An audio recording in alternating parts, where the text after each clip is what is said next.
Jina langu mimi naitwa Jenga Mungai, nilikuwa mbunge wa Moro miaka mingi na mpaka wa sasa mimi ni mwanasiasa. Na mimi ni chairman wa chama cha Jubilee katika wing ya wazee. Na siwezi kuona taifa linaenda vile linaenda alafu ninyamaze. Nikiwa nikinyamaza na mimi ni mzee, nitakuwa nimesaidia vijana na nini? Nitakuwa nimesaidia wale wako chini yangu na nini? Ndio nikasema nitasema na ninyi leo wanaandishi wa habari. Niwaambieni hii vita iko Mount Kenya, hiyo vita ni vita mbaya. Ina udhulumu mwingi sana. Na wanafikiri wanamdhulumu Gachagua, lakini hawamdhulumu Gachagua, wanawadhulumu wananchi watukufu wote. Kwa sababu wanapopigana na pahali pana vita, hakuna maendeleo yanaweza kuja huko. Hata kama ni waziri wa serikali ama county commissioner tumo huko na rais, akikuta ni vita tu mnapigana, maendeleo wanaenda na pesa ile walipewa. Wanasema mpaka mtakaposikizana ndipo tutarudisha nino hapa. Kwa hivyo mjue ya kwamba hata nyinyi ingawa ni watu wa Kenya Kwanza government na watu wa chama cha UDA, wakati level ambayo mmefika members of parliament, they are national leaders, ni viongozi wa kitaifa, na hamwezi kutuambia mtuangane kwa sababu tunaona mnaharibu taifa. Hamharibu Mount Kenya na hamharibu chama cha UDA, mnaharibu taifa. Vita hivyo vyenu si vita vizuri. Juzi wakati rais alikuwa ndani ya kanisa, alisema huu si wakati wa kupigana wa viongozi wa Mount Kenya. Ni viongozi wa muungane, tufanye maendeleo. 2027 iko mbali, na hata akasema ni miaka mitatu. Na mkianza vita sasa, hakuna maendeleo mtawafanyia wananchi. Kwa hivyo tunasema ni asante kwa rais kwa sababu amewapatia mawaidha, lakini hamtaki kusikiza. Muna ile kazi ambao sijui ni nani amewatuma. Muende mkamaliza Gachagua. Nataka kuambieni watu wa Mount Kenya, hiyo desturi ambao mmejipangia na mlipanga tangu zamani, ndio hiyo tu kitendo mlichomfanyia Uhuru. Mkaungana mkiongozwa na Gachagua. Na Gachagua hakujua chuma yake iko jikoni, inakaa moto, na yeye angolewe. Nani sasa ameonyeshwa fimbo? Nani analia usiku na mchana? Si Gachagua. Kwa nini hakuona wakati alikuwa anamfanya Uhuru hivyo? Watu wa Mount Kenya, ni mpango mmepangiwa, mumalizane wenyewe, mpoteze wakati wenu wa kufanya siasa, miaka ikwishe, siasa ile iingie, hamujajipanga, muone mmeshindwa tena. Democracy is about the number. Yaani demokrasia ni uwe na watu wengi. Na Mungu amewapatia watu wengi.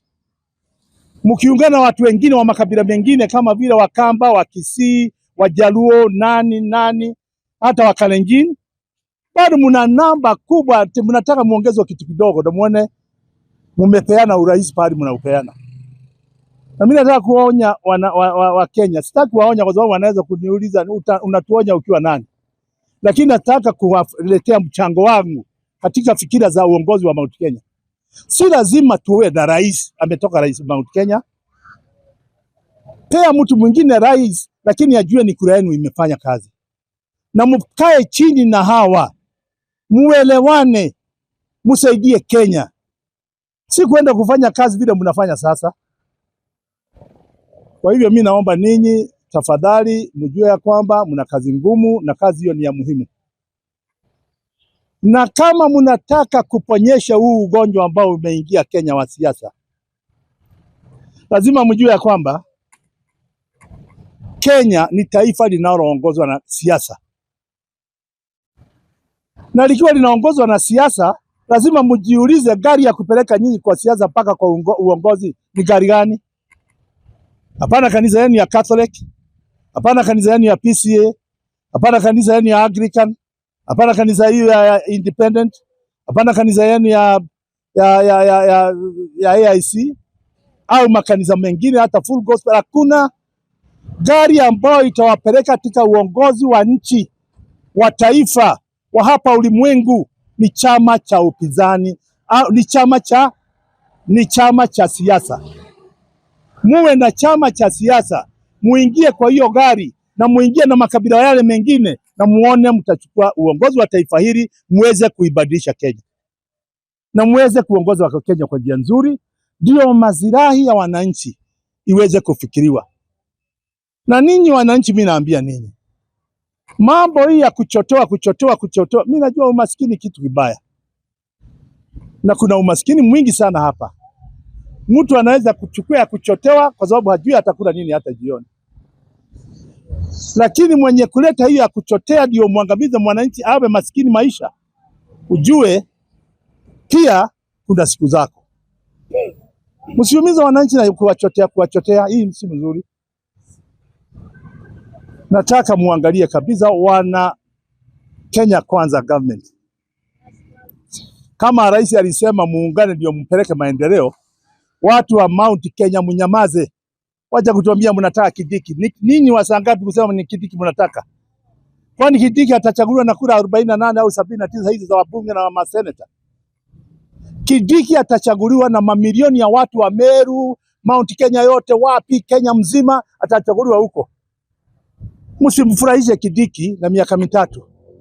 Sasa wengine hatafika miaka mitatu, kutatokea jamba ingine aambiwa hata hii mtu ni mbaya, aondolewe. Na ile fimbo tu mlitumiwa kwa Uhuru, mkaitumiwa kwa Gachagua, na sasa itakuja kwa Kindiki.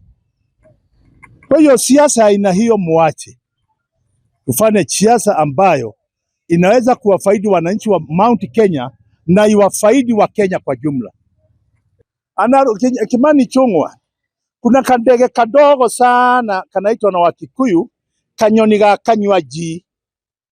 Haka kadege kakienda karukaruche mabawa yake kwa maji iliyotulia kwa barabara au kwa karai, kanasema kana swim katika Indian Ocean. Wewe na kufananisha na kale kadege kadogo sana, wewe ujui unafanya nini? Na usiwe mtu wa kutumiwa. Hapa tulikuwa na kina Chotara, tulikuwa na kina nani, walienda wapi?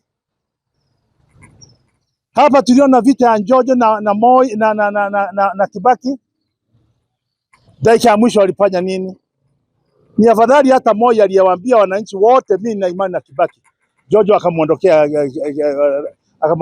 Kibaki. Na Kibaki akawa rais